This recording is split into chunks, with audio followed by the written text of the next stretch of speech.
तो आज का क्लास हम स्टार्ट कर रहे हैं प्रश्नावली 5.2 का क्वेश्चन नंबर 15। जो ये पूछा गया है कि दो समांतर श्रेणी तो आपको दी जाएगी, ठीक है।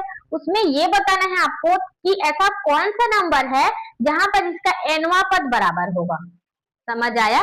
कंफ्यूजन है ना? तो चलिए आज इसी कंफ्यूजन को हम दूर करते हैं इस क्वेश्चन को बहुत ही सरल तरीके से सॉल्व करके। तो हेलो स्टूडेंट, स्वागत है आपका आपके चैनल मैजिक एजुकेशन बाय निशा में।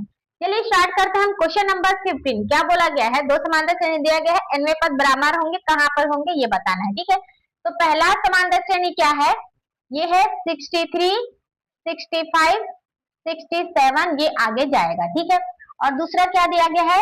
3, 10, 17, ये दिया गया है। ओके, तो ये बोला गया है कि इन दोनों का जो nवां पद है वो बराबर होंगे। तो पहले तो nवां पद बराबर कर दीजिए, an बराबर हो जाएगा आपका इधर का an से, ठीक है। जो बोला गया है वही हम लोग लिख रहे हैं, ठीक है।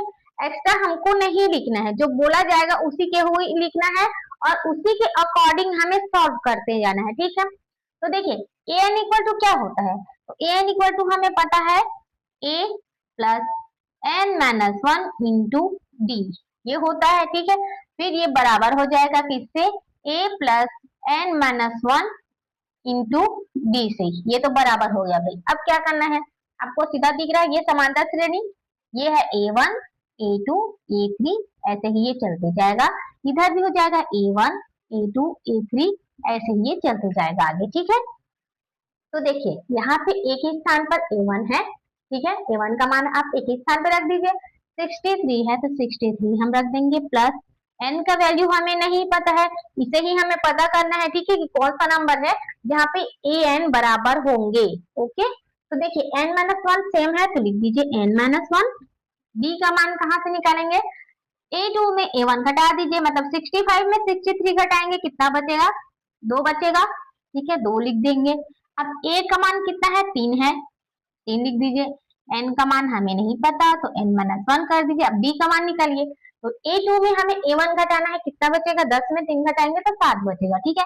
तो हम 7 लिख देंगे, हो गया इतना काम खत्म। अब आप आगे सॉल्व कीजिए। 63 प्लस, अब इसका गुणा n के साथ, तो 2n माइनस 2 हो जाएगा equal to 3 plus 7n minus 7, ये होगा भाई। चलिए अब घटा दीजिए, 63 प्लस 2n, नहीं ये 63 में हमें 2 घटाना है तो ये हो जाएगा 61, ठीक है।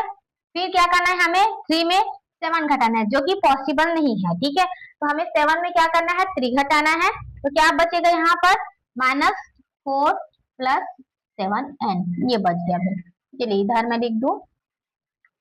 अब देखिए 61 है तो यहाँ पे -4 है तो इसे इस साइड ले जाइए, क्या हो जाएगा? 61 प्लस 4 इक्वल टू जो 2n है उसे उस साइड ले जाएंगे, ठीक है। 7n पहले से है तो उसे यहीं पे रहने देंगे, -2n कर देंगे। अब 61 में 4 जोड़ेंगे, कितना आएगा? 65 आएगा, इक्वल टू 7n में 2n घटाएंगे तो ये हो जाएगा 5n। ओके, तो n इक्वल टू क्या हो जाएगा? 5 इस साइड आएगा, मल्टीप्लाई में है तो डिवाइड में हो जाएगा, तो ये हो जाएगा 65 अपॉन 5, तो 5 1 जा 5, 5 3 जा 15, तो 13 आया n।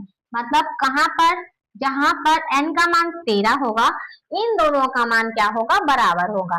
मतलब इसका nवां पद कहां पर बराबर होगा? 13वें पद पर बराबर होगा, ठीक है।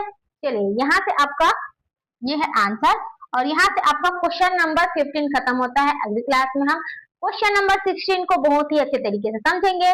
जितने भी नए बच्चे हैं जल्दी जल्दी चैनल को सब्सक्राइब करिए और वीडियो को लाइक करिए। तो अब मिलते हैं अगली क्लास में, तब तक देखते रहिए, सीखते रहिए और मैथ्स का रिवीजन करते रहिए। Thank you.